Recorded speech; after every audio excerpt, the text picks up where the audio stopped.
New research on the black middle class by University of Cape Town and the Liberty Institute has found that there's growing anxiety as a result of the coronavirus pandemic. The report also reveals that most people within the black middle class feel that the gains that they have made after apartheid are at risk of being wiped out due to uncertainty. Let's speak now to Dr. James Lappeman, Senior Lecturer at UCT's Liberty Institute of Strategic Marketing.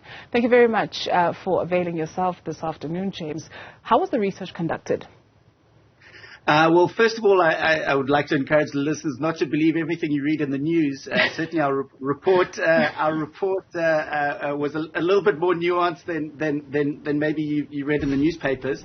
But basically it was a multi-pronged approach. We did surveys, we did interviews, focus groups. We dealt with a lot of stakeholders who are experts in the middle class. And we put together a fairly extensive report looking back not only at what's going on now post-corona, but also really looking back at the last 15 or 20 years and how the middle class has actually matured. What is the middle class in South Africa?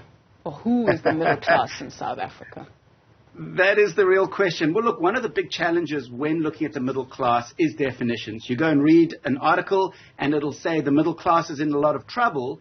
But when I look at the definition that they use, they would use what I would define as a cohort that actually falls below the middle class. Maybe the working class would be a better term. And so, we really found in our research that the term middle class doesn't have a universal definition. It doesn't actually have a formal definition in South Africa. And so when we engage on the subject, we really need to define our parameters. And for us, we drew the line at a household income of 22,000 Rand a month, which is really the point at which direct government support ends. And so if you look at the income distribution, that's a little bit above the middle, and the economists will be upset with us. But as a marketing institute, that was kind of where we settled, certainly for this report. What is the population of the black middle class in South Africa? So if you look at that group above 22,000 a month, that group in total is about 7 million people, and 3.4 million of those would be black middle class households. What characterizes their finances, right? Just how, in terms of maybe access to credit, how indebted they are. You speak of taking a look at households that earn 22,000 Rand a month and above. Exactly. And look, I think the story, sometimes it's hard to kind of comprehend a nuanced story. Are the households under financial pressure? The answer is yes. But at the same time, there's a huge amount of resilience that's been built into the middle class over the last 30 years. You must remember when we first did these studies and we were looking at, I don't know if you remember the Black Diamond studies 15 years ago, 20 years ago. We don't use that term anymore. The segment was characterized as, catching up on kind of assets. There was an asset catch up. It was a consumer class. And what we've seen over the last 15 years is a real maturing. There's been obviously a number of financial crises that the country's gone through, that's created a huge boost in financial literacy. And the resilience that we've seen in the black middle class has actually been fantastic. And the group is no longer looking at asset catch-up, but really how do we build generational wealth? And so, yes, debt can be a challenge for many, but you also can't build generational wealth if you can't get a loan from the bank. And so, these stories, I think, contextually are quite nuanced. And so, yes, again, if you ask the middle class how they're feeling, they are feeling the pressure. But if you look at the middle class now versus the middle class 10 years ago, it's a fantastic story.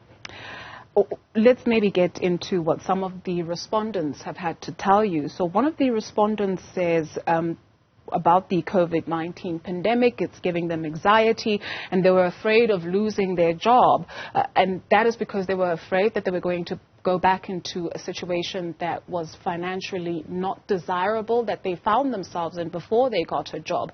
So that whole notion of being one paycheck away from poverty. So can we then really say this is a middle class? Yeah, look, I think one of the characteristics of specifically the black middle class. So they, entered. If you go back 30 years ago, the black middle class was insignificant. And over the last 20 to 30 years, millions of households have migrated out of poverty, out of poorer circumstances into the middle class. But you correctly say many are, kind of one paycheck away from possibly falling back. They don't have the safety net of generational wealth that the white middle class has. And so that, that narrative was a very strong narrative. And while that is still the case to a certain extent for those who are sitting on the edge, the narrative has started to change somewhat. I think the proliferation of side hustles, I think financial savvy and better use of debt. I think social networks, not talking about social media, but social capital, certainly characterize the middle class. And so, yes, while there is the fear of slipping back, I think the resilience has actually been quite impressive. And again, you must understand we're talking about a group that is far better educated than the working class. So, that educational bubble. Certainly in a country like South Africa where there's a skills shortage as well as unemployment, that skills shortage gets fueled by the educated, and the black middle class, falls into that category. So it's a two-tone story. And I think sometimes when we read the news, we only get the middle class is falling into the abyss, or, the malls are full and the middle class is fine. And it's both those stories and neither of those stories. I sound like I should be in the philosophy department. James, is this resilience that you speak of something to be celebrated? Perhaps I ask in particular of the point that you bring up, right, of the safety net of generational wealth on the part of their white counterparts in terms of this research that you have conducted. I mean, if you have somebody that is making 22,000 Rand a month, and that is even before deductions, and then some of the respondents also spoke about the fact that it's not just you, right? So you have a number of people that you're taking care of, not because they're sitting at home enjoying their lives, but because there's no opportunities. You just so happen to be that person that has that opportunity to bring home, 22,000 Rand even before deductions? So is that resilience something to celebrate? Yeah, so look, I think it's, we are in tough economic times. I think everyone is acknowledging that. And I think, you rightly say that the burden on a black middle class household is greater than the burden on most white middle class households. If you had to aggregate it, household sizes are slightly bigger, number of dependents are greater. And so I don't know whether it's necessarily kind of popping champagne corks, but I think when one looks back and one tracks something, and just to point out, it's 22,000 Rand after deduction. So that would be take home pay. If you look back at the shape, if you look back at the tone, remember someone entering the middle class, and even when we started doing these studies, I mean, it was one of those things where you have marketers 15, 20 years ago, majority of the management team white, saying, oh, wait a minute, there's a black middle class and they've got money. As a segment, this was a very, this new idea for South African business.